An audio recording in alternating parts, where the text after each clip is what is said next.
Greetings, audiophiles and Mass Effect fans.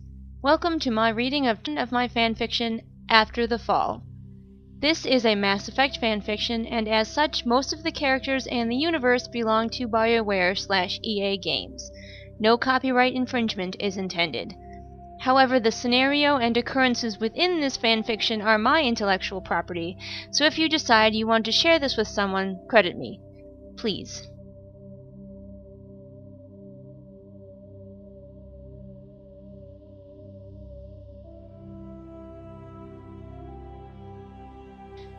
Part 13. Survivor. When Joker left, Shepard put the controllers away and lay down on the couch, ready to put on the rest of Fleet and Flotilla and fall asleep.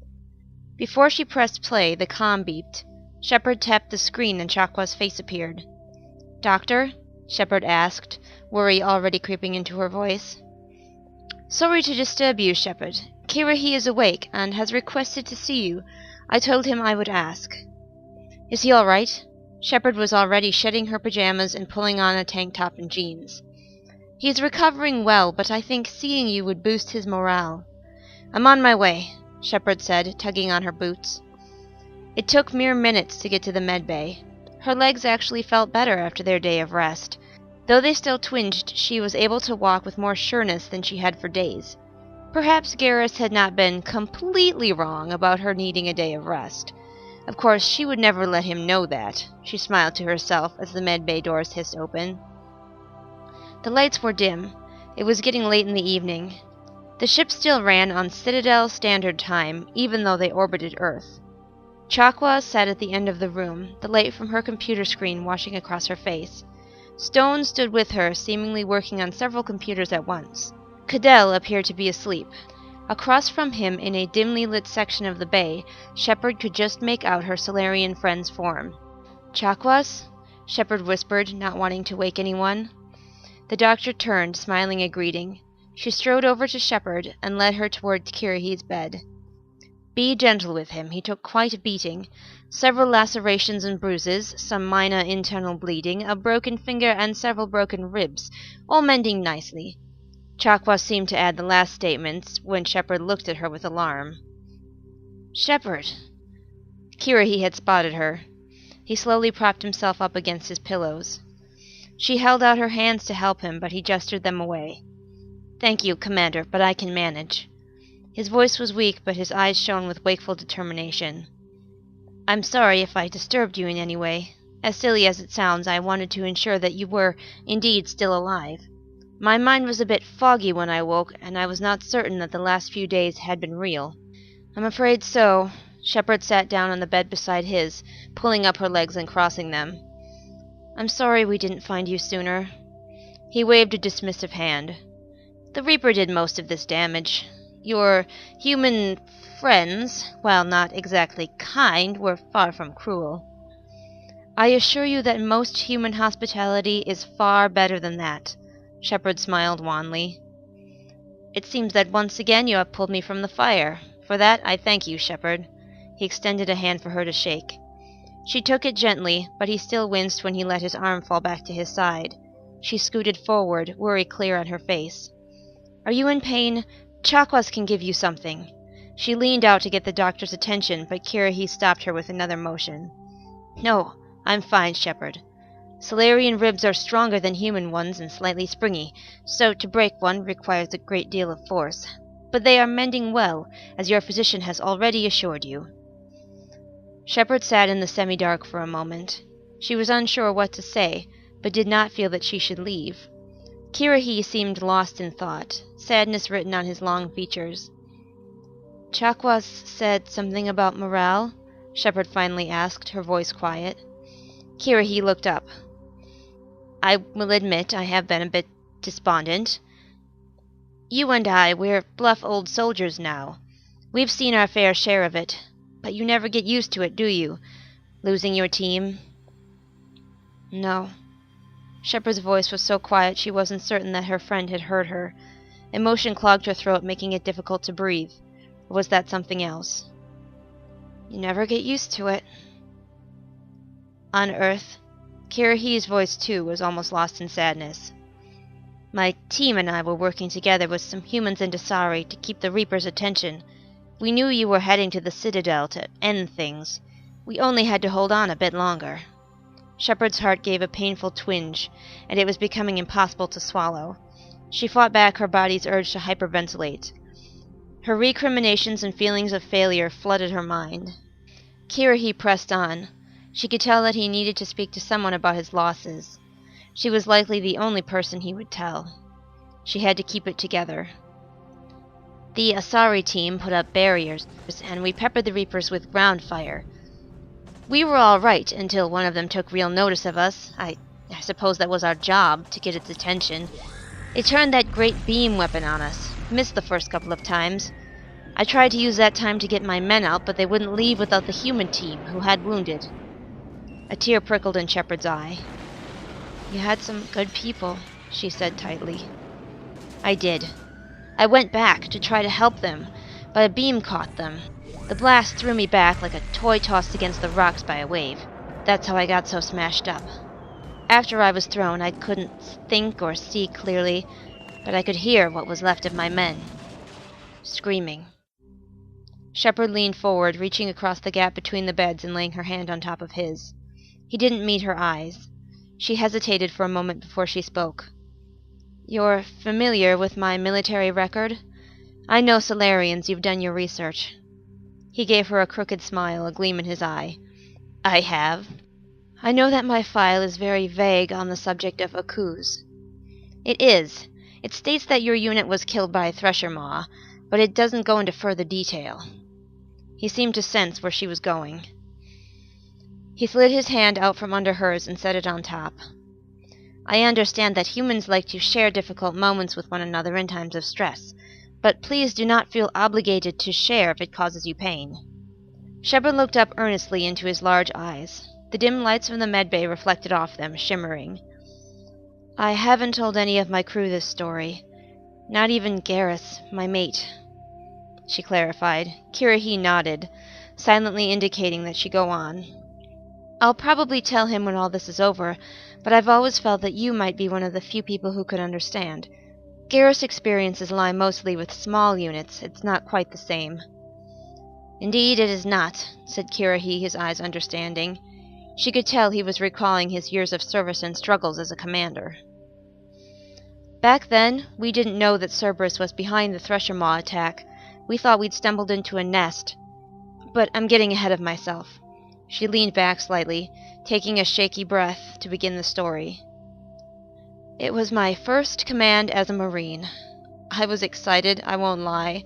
I had been chomping at the bit to lead an important mission for a long time. As a woman, I was a minority in the command structure." Kirrahe tilted his head. "I was under the impression that human females were equal in social standing to the males." "Yes and no. People try to claim it's equal, but if you look around, you see a lot of male faces. Above me, Anderson and Harkin, no women. Not that our men don't do a good job, but I was eager to prove myself. Even my supervisor said I was a natural-born leader. That didn't help keep my ego small," she chuckled. "We were sent to Akuze to investigate a missing colony. Boots hit the ground just outside the colony's location, and at first everything looked just fine. Buildings all standing, heck, even laundry hung out to dry. It soon became clear that something was amiss, however. There was no one, empty streets and houses, no sign of life anywhere. That's when I got a little edgy. My second-in-command, Wesley was his name, he was great. He was younger than me and still green, but level-headed. He helped me keep my cool." "It sounds like your instinct may have been correct," Kirrahe interjected quietly. "It probably was," Shepard sighed, rubbing the back of her neck. "But Wesley pointed out to me that we had a job to do. We were Marines, after all. So I had my men searching the houses. It seemed that the people had left in a hurry, but we couldn't pick up any tracks or signs of where they had fled." "What happened to them?" Kirrahe asked. "Relocated by Cerberus, forcibly, of course. We were what Cerberus really wanted, to test a Thresher Maw swarm against a group of our 50 Marines. Of course they got their chance." The Maws were young, nothing like some of the others I've faced since, but there were a lot of them, and my team was scattered around, checking out the buildings and looking for tracks. I should have kept them tighter. We might have had a chance. The young Maws separated us, group by group. They collapsed buildings, sprang out of the ground to devour men whole. All I could hear was my people screaming and the earth rumbling. I tried to organize those who were with me. Foolishly, I attacked the Maws. I don't think I realized how many there were. I should have gotten those that I could out of there. Instead, I fed them to the creatures. Oh, we brought one or two down, no denying, but we couldn't handle the whole pack, not as scattered as we were. Shepard paused. The images were vivid in her mind. The sounds of her men calling for help, her own voice issuing deadly orders. The feel of the spray of grit as a maw reared out of the ground before her. Drugs could only suppress so much. Her body tingled with 1,000 needles. She kept her breathing under control. Kirrahe closed his thin fingers around her hand, stopping it from shaking. "I'm sorry." She shook her head. "I'm usually stronger than this." Kirrahe said nothing, only watching her with his large, intent eyes. She pressed on. "Myself and the men who managed to stick with me hunkered down in a building, but the Threshers were tearing the place up, so we were forced to open ground. I called the retreat, but it was much too late. We tried to make the shuttles, but my men got picked off, one by one. I stopped looking behind me, stopped hesitating when they yelled for my help. I just put my head down and ran. I was the first and only person to make it to the shuttles. I turned around then to see who was still with me. The field was horrific. Blood, bits of bodies everywhere. I ran back out, ready to slaughter the first Thresher I saw, but no more came. Cerberus had called them back somehow. I looked for survivors. I found a few, but they never lasted long. Most of them just cried for their mothers or lovers, then died in my arms. I found one man who'd been ripped in half, but he was still clinging to life. You know what he did before he died? He apologized to me. Said, 'Sorry, Commander, we should have got him.' After I was sure all 50 were dead, I just sat myself down in the open field, surrounded by disturbed earth and blood, and waited. At the time, I figured the Maws would be back. They'd eaten their fill, but they would be back for seconds later. I'd just wait there to die like my men. The Alliance picked me up later that night. I was so out of it they had to sedate me and carry me to the shuttle. Anderson pulled strings to keep the details of my horrific failure out of the records. I don't know if it would have hurt my career or not. Everyone sees that I survived on Akuze and is impressed, like I'm a real fighter, a real winner. I was just lucky. Kirrahe didn't say anything for a long time. Shepard gently withdrew her hand from his. He rested his hands on his lap, looking introspective. We chalk a lot of things up to leadership, to superior arms or tactics. Sometimes we're just meant to live. What was it Morden used to say? Wheel of life? Something like that. Shepard nodded, smiling weakly as she remembered her old friend. Such a complex person. I don't hold with religion much, Kirrahe said, scratching his cheek with a long finger. No, agreed Shepard. But sometimes I have to wonder. Maybe there's something we're meant for. Our work here isn't done. Maybe, Shepard sighed, sliding down from the bed. She felt endlessly weary, as though she could sleep for a year. She leaned her abdomen against Kirrahe's bed, folding her arms. Will you be all right? I will. Will you? Yes, she smiled. I always am. I'm Commander Shepard, after all. Tomorrow we will see what greatness awaits you, Kirrahe joked lightly as he lowered himself back onto his pillows. Without thinking, and before the Major could stop her, Shepard arranged his blankets. He shot her a look of mock annoyance before closing his eyes. Shepard stretched, glancing around the medbay.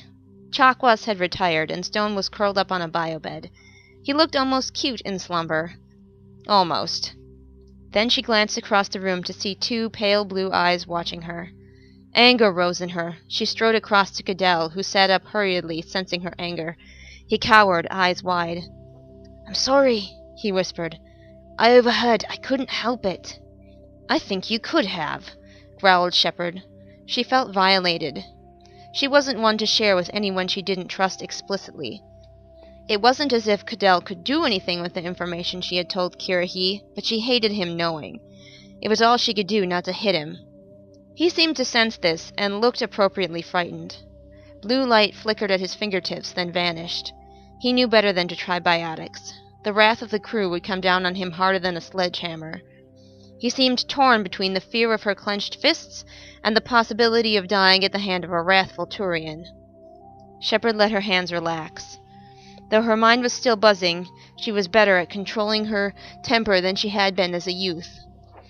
"If you tell anyone, and I mean anyone, I will turn you into a crater, understand?" "Yes, ma'am." Cadell's watery eyes grew less alarmed. "I would never... who would I tell?" "Exactly," she growled, still eyeing him dangerously. "Commander," he said as she turned to leave. "What?" Her voice was louder than she'd meant it to be. Stone stirred, making clicking sounds in his sleep. "The elusive man didn't tell us much about you. He said you were a great fighter and an astounding leader. Still, I always worked with that little defect in your brain as my motivator. Not your whole brain, not the woman you are. I couldn't see the bigger picture. I still don't know if I can, but..." He seemed unsure, as though his smooth talk had finally failed him. His voice was husky and earnest as he continued. "I think that we were wrong to assume you were valuable because you were immune to indoctrination.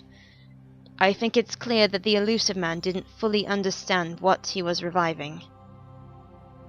"Thank you?" Shepard cocked an eyebrow. Cadell looked a bit lost, then shook his head, his messy hair falling in front of his face. "Sorry, it's late. I'm a bit out of it. I'll see you around, Commander Shepard." He lay back down, turning to face away from her. Shepard left the medbay and headed for her quarters. As she undressed and slid into bed beside the already slumbering Garrus, her thoughts were finally winding down. Or perhaps it was her evening dose of antidepressants, who could tell? Still, she did feel a bit better after her talk with both Kirrahe and, strangely, with Cadell. If he could see her as a hero, maybe she still was.